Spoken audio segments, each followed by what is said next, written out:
This is the screencast for the last chapter of The Sun Also Rises.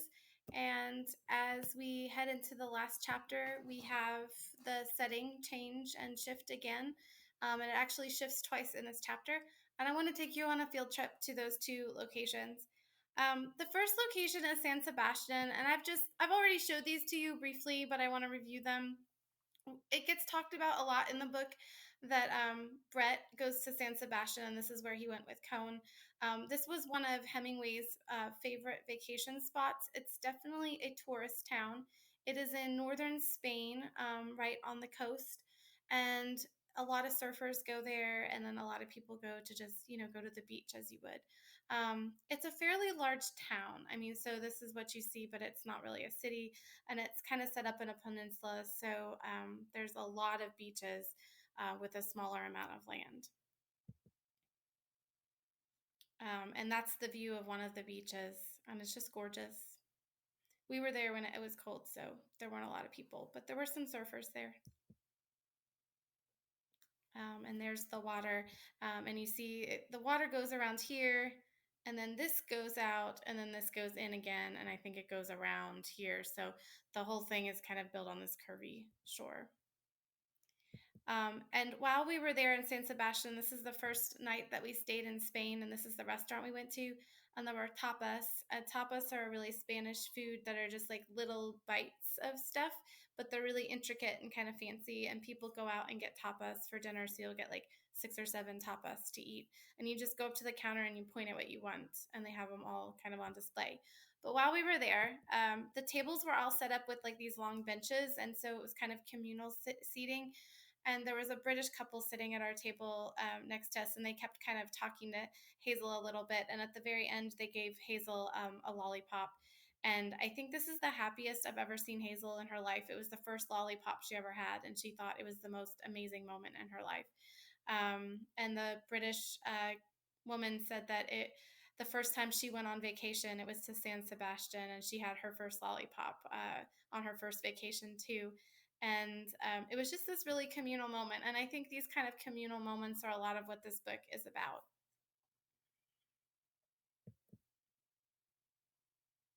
Okay. So that's San Sebastian. Then we're going to move to Madrid. And Madrid is a huge city, and it's hot and it's sunny. And it's almost kind of oppressive in its heat, but it's also a really vibrant, beautiful city. This is the city square, and this is really common in Spain to have this huge, big square. So you have all the main buildings kind of creating a square, and then just this communal area for people to hang out.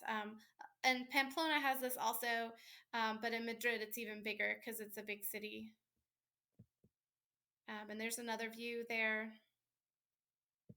And then this is a view of the arcade.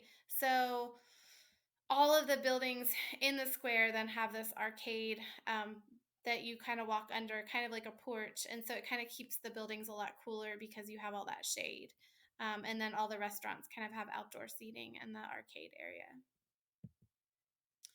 There's also a lot of green space in Madrid. So this is one of the parks, and these gorgeous lakes. And I love just all the green space in the middle of a city. It kind of is this really lovely feeling of being in the country, even though you're in the city. And then the very last scene in the book takes place in this restaurant called Restaurante Sombrino de Putin. And it is in the Guinness Book of World Records for being the oldest restaurant in the world. It has continuously been open since the early 1700s. And it's been owned by the same family. Uh, the last scene in the book is really, really significant, and I'll talk about it when we get to it.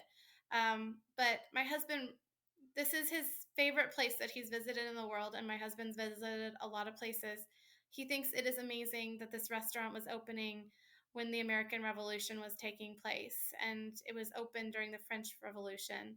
And it was open through civil wars. It's been open through 2 world wars. It's just been open, and every single day they've been making food on this fire. They still have this kind of wood burning oven that they make most of their food on, and a kind of grill. And they've been using the same recipes for 300 years now. It's pretty incredible. There's another view of the restaurant there. All of their plates have uh, the restaurant name on it, so we took a picture of it. There's stained glass windows there. We ate on the second floor, and that's what it looks like. There's all this kind of Spanish tile around here. There's all these old, really old wooden beams. It's kind of fancy and rustic at the same time. And you'll see as we get to the end of the book that the last scene is it takes place in this restaurant, and it's kind of the perfect place for it to happen. That's me. I got a lamb dish. Look how happy I am with my lamb. Um, so that was me. My husband actually ordered the exact same meal that Jake eats in the last scene. So in the very last scene of the book, Jake eats suckling pig, which is a baby pig that is then grilled in this wood fire grill that they have. And this is the exact same meal that Hemingway would order. It's the exact same meal that Jake eats at the end of the book. And that's where we'll end with this lovely meal. And this is the best meal that my husband's ever eaten. He just has very fond memories of it, in part because he likes the ending of this book so much.